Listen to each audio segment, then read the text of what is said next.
Hi guys, welcome to my YouTube channel. This is Taih, and in today's video I'll be showing you how to draft the basic bodice pattern.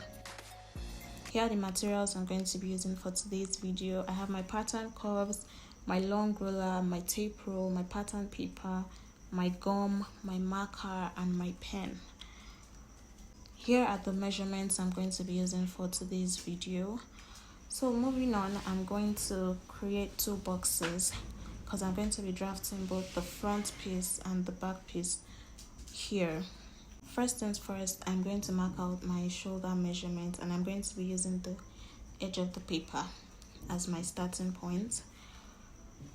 My shoulder is 16 divided by 2, which is 8 inches.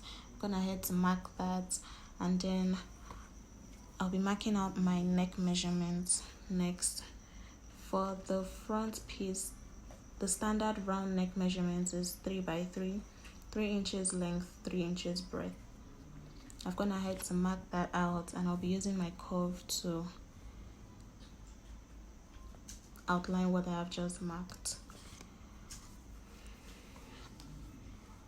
Now I'm going to go ahead to mark my lengthwise measurement. My bust length is 10 inches, under bust 13, waist 16, and for the full blouse length, I'm going to be using 23. Having marked that, I'm just remarking it so I can have a straight line. Now I've gone ahead to use my ruler to outline what I had marked previously. So I'll just go ahead to label the marked out lines, my bust length, my under bust, waist, and blouse length. I'm just going to repeat the same thing that I've marked out here for my front piece for my back piece. Here's my shoulder measurement, as I said, which is 16 inches. We divided that by 2 and we got 8. For the back neck measurement is 3 inches by 1 inch, 3 inches breadth and 1 inch length. Having done that, I'll go ahead to use my curve like I did for the front.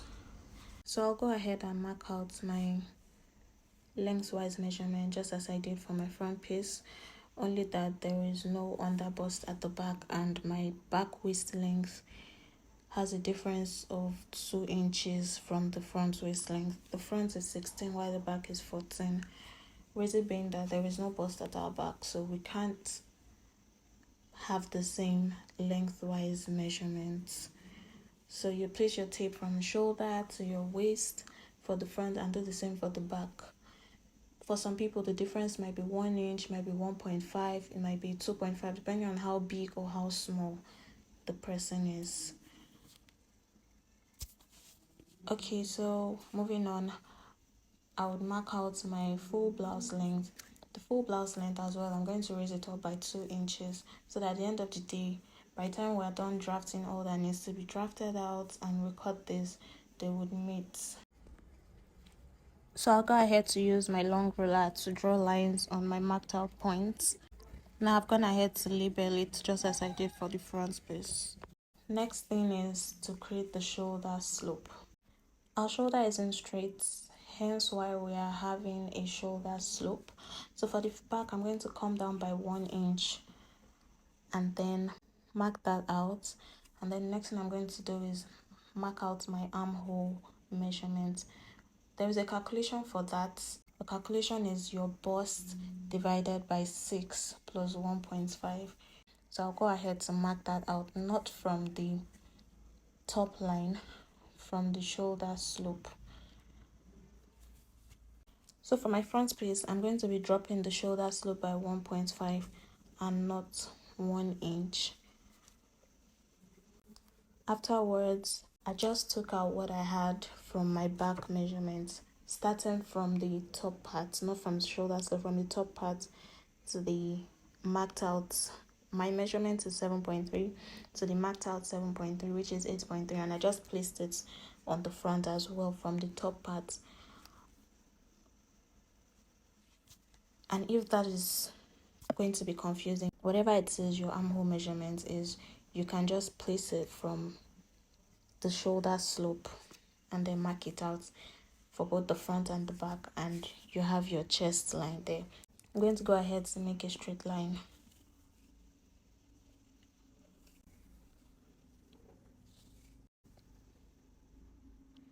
So now we have our chest line. I'm just going to go ahead and label it. I'm just remarking my shoulder measurement so I have a perfect straight line.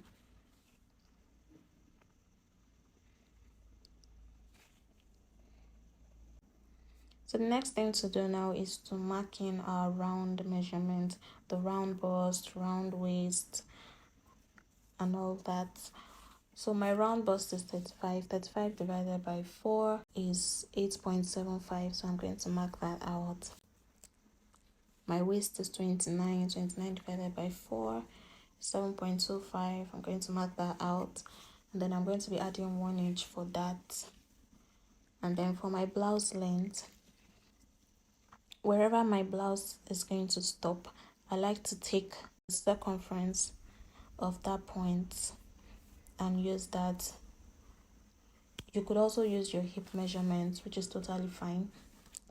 And then after marking that, I add 0.5 to it. You'll see the reason why I added that in the course of the video.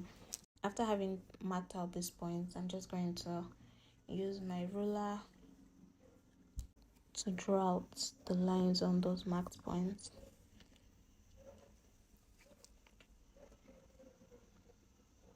Now I'm going to do the same for my back. But for the back, on the waist point, I'm going to be doing a 50% tightening to eliminate zip bulge, and I'm going to be doing that by marking out 0.5 inch. You could do 100%, which is taking out 1 inch from the waist part to eliminate any form of bulginess that you would have at the back. So I'll just go ahead and draw a straight line from that marked point to my neck region and down to the hemline as well. And then afterwards, I'll be taking all the round measurements from that line that I just marked out, that 0.5 line. So I'll go ahead to mark in my waist measurements, which is 7.25, that's 29 divided by 4. And I'll be adding 1 inch for my darts. Next, I'll be putting in the round circumference of my blouse length, and I'll be adding 0.5.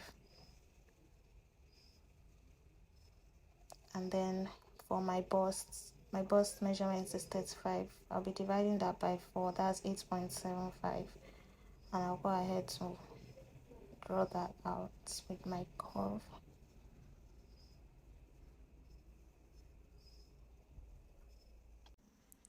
After having done that, you can see it's coming together bit by bit.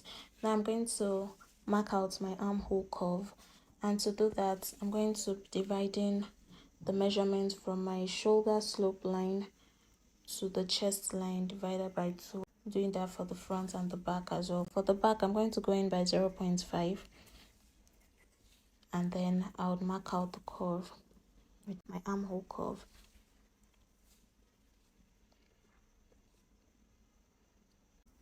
I'll go on and do the same for the front, but for the front I'll be coming in by 0.75, and I'll go ahead and make my curve. You might be wondering why I did the whole 0.75 in front and 0.5 at the back. It's just to eliminate that puffiness you see on our clothes by the armhole part. Now the next thing I'll be doing is take out my dad's measurements, and for that I'll be dividing my nipple to nipple by 2. Mine is 7, so that's 3.5. I'm going to mark that out on my bust, my waist, and my full blouse length line. And then on my bust line, I'll come down by 1 inch and make a straight line. And then the 1 inch I added to my waist measurement, I'm going to share that 0.5 on one side, 0.5 on the other side on my waistline. to create my dart leg, as well as the blouse length line. The 0.5 I added there. I'm going to share 0.25, 0.25. So I'll just go ahead to draw out the lines that I've marked.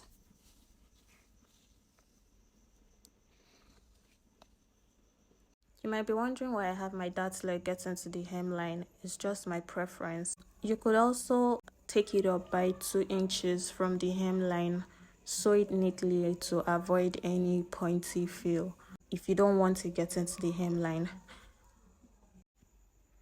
Now I'm going to go ahead to mark my bust dart, which is the difference between my front and back waist length. I'm going to mark it on the bust line region, just as you're seeing here. Mine is 2 inches. Afterwards, I'm going to connect it to the marked nipple to nipple point, just as you can see here. Having done that, by the time I fold this up, it's going to make up for the difference that we have between the front and the back length, just as you can see here. So by the time we fold it up, everything would meet up after cutting, and if at all we're going to make this into a garment. I'll do the same thing for the back.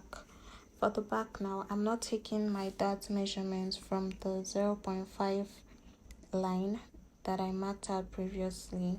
I'm going to take it from the center back. So moving on, for the back, I'll go ahead and share the 1 inch that I added to the waist measurement for my dart, and the 0.5 I added to the blouse length measurement, and then just do the straight line as you can see me do, and mark out our dart leg. Finally, I'll go ahead and cut out the basic bodice pattern, but before I do that, I'll close up the front dart. As you can see, there is a tiny excess that we need to cover up. After having done that, I would cut it out, and as you can see, the basic bodice pattern is ready and complete. So this is all for the basic bodice pattern.